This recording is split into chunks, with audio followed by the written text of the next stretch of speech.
Okay, and maybe nimemuuliza Kagondo, but he's forgotten. What is the lifespan of this Oh secret yeah. relationship? And can it even thrive? Can it even grow from now? Tunaanza tu ka secret, alafu maybe later we can have it open. Yeah.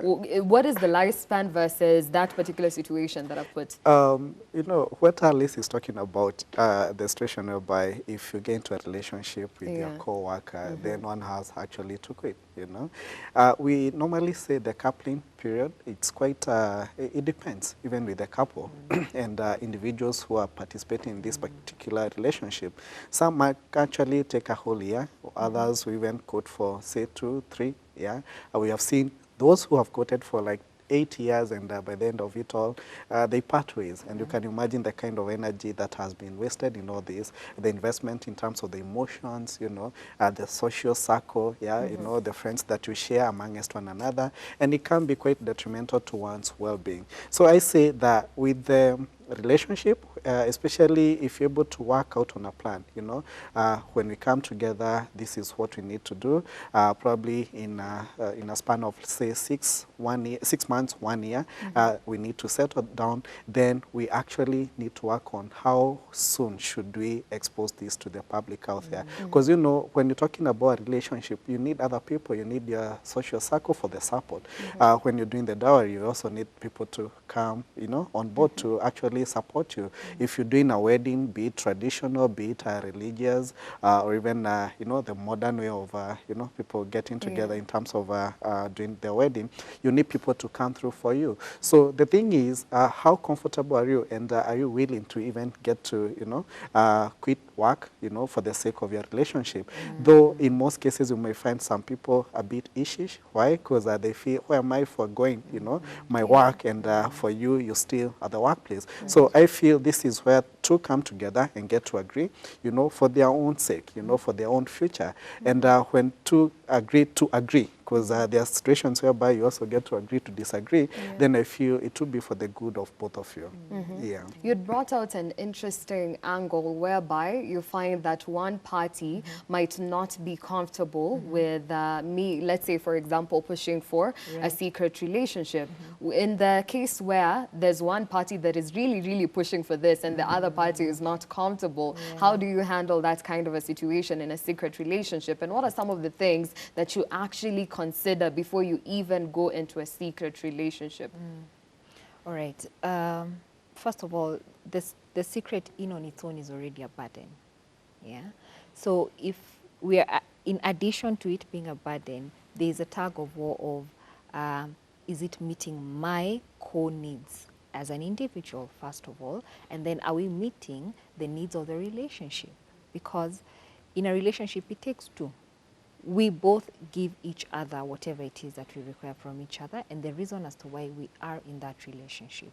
So if you find yourself, you're not comfortable being in a secretive relationship, that will not work. It will only create more animosity and contempt, and then it will only, I mean, it will pile, and then it can get worse before it gets worse before it even actually starts. And in advising about getting into a secret relationship, no, I don't think that is something you'd want to get into. Well, from my own perspective, I don't know about other people, but I feel being in a relationship, it's supposed to bring the best parts of you, as much as it will still bring other parts of you, because while you're in a relationship with, for example, him or someone else, he will bring out different parts of me. This other person will bring different parts of me. And it's for you to understand what is working for you as an individual and appreciating it. And while growing in that relationship, is it working? Is it not working? For example, in a marriage, you need to keep doing an evaluation of the relationship. So where are we? What do we need? Things shift in life, right?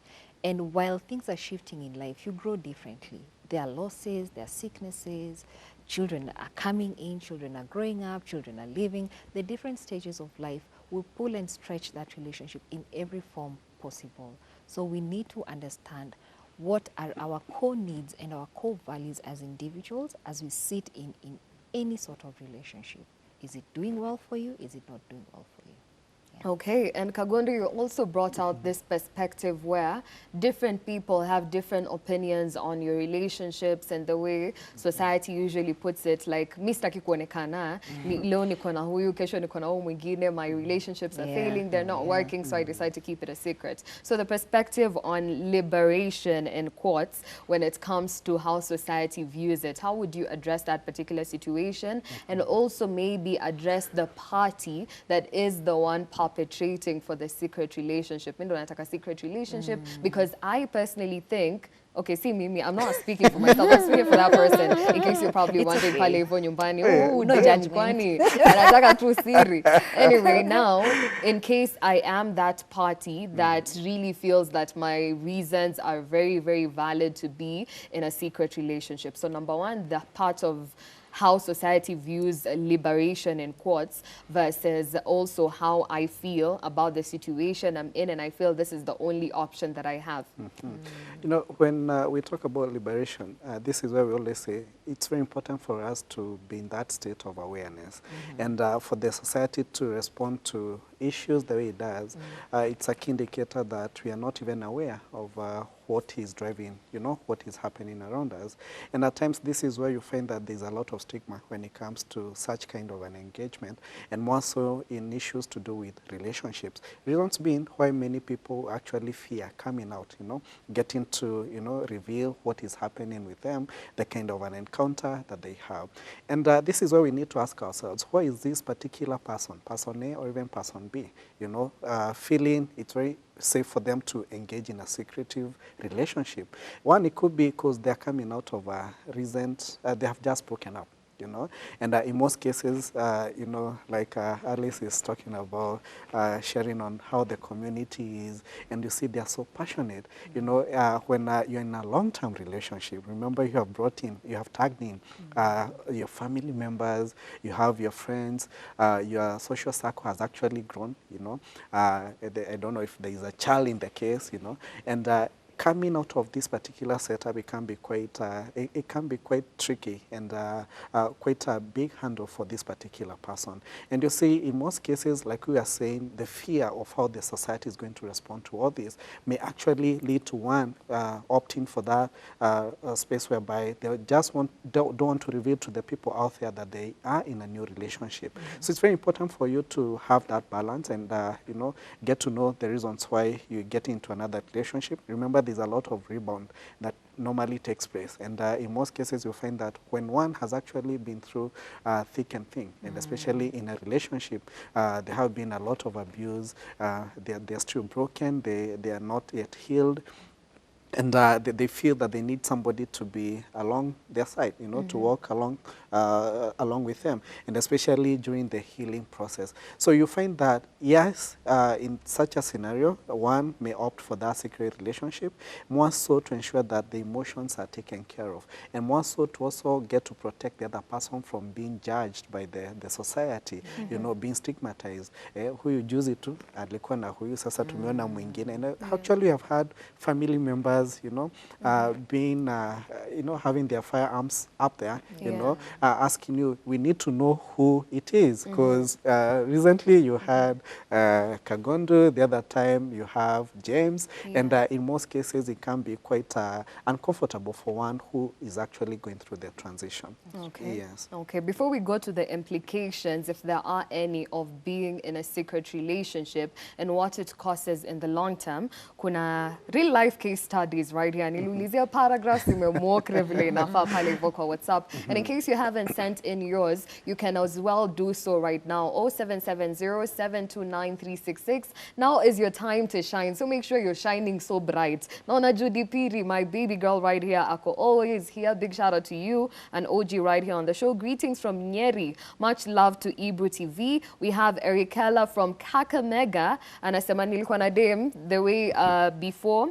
Okay, nilikuwa na dem, alikuwa anataka love yetu ikuwe secret because hakutaka watu wajue yeye ako na boyfriend because her mother took her like a humble and respective girl. Please help me in this particular situation. So tumsaidiaje? Ndio anasema yeye alikuwa na dem fulani. You find in particular households, from the moment you're a kid, your parents will not understand that maybe you're growing up. They still take you as the very, in Ericala's terms, as a very respectful and humble person. So you should not be having a boyfriend. Now you decide to keep it secret. Is it advisable, first off? And how would you speak to that particular person who's in that situation? Question, what does it mean to be in a relationship? For her, what is it that she's been told it means to be in a relationship while in her parents' house? What is that? For some houses, just the mere fact that you have a friend who's a boy, that is an abomination. Because it's associated with probably sex, right? Of which you don't necessarily have to be having sex with someone just because you're in a relationship. So it's for her to understand that it's not so much about the act, but you're learning who you are while you're with someone else, especially someone of the opposite sex. And not only will it help you as an individual and as a woman to grow and to learn how to relate to the opposite sex and what it makes you feel and how it is that whatever it's bringing out for you, it's important to know as an individual. So you cannot have that experience if you're not in a relationship. So it's for her to probably sit down with her mom or her dad, whoever it is, and just have a conversation around what is it about a relationship for them. Okay. Maybe to add on the same, you find that most parents, they really want to achieve that which that they didn't through their children. And in most cases, they are, they function from a space of fear. Right. Probably there are some mistakes that they did, when they were growing up, and they wouldn't want to have their children repeat the same mistakes. And this can actually hinder one from getting to experience what Alice is saying, some sense of growth as you interact with people out there. This is how you get to even acquire some sort of awareness. Good. This is how you even get to rehearse for that particular time when you get married. So you find that in most cases, some parents actually don't appreciate the fact that their children have actually grown up. And they just look at them as these kids, wale walikuwa bado nursery, which is not quite advisable, because the more you really have your children protected from the world out there, how are they going to gain the mechanism to survive? Because every other person needs some skills, life management skills, and this only comes through experience. Of course, they require some guidance, get to help them understand what it means for one to get into a relationship. And if you really protect them and you keep them from engaging in this, wait for that time when they get to the university and they'll be experimenting with all kind of relationships, and within a very short time you find that they're coming out of the college with 2 certificates, one marriage and the other one for the academics. Whoa, that is such a hard nut to crack, but I hope you are definitely getting as much insight as possible on the conversation that we're having. We need to take a short break. Tukunywe kamagi hapa kidogo, to dance kiasi. You know how we do what we do right here on the show. Lazima steam pande kidogo, ama vipi. But be sure to keep your comments coming all over social media at Ibra TV Kenya is where we're at. Official hashtag is NewDayKE. You can as well send in your paragraphs. Ulioso anatuma nimeona ni mingi zinakuja, and we'll be doing them justice right here on the show. 0770-729-366 is where you should send in yours. You can also call in live. 0115-885-797 is our number. But for now, wacha tunywe maji kidogo. We'll be right back after this.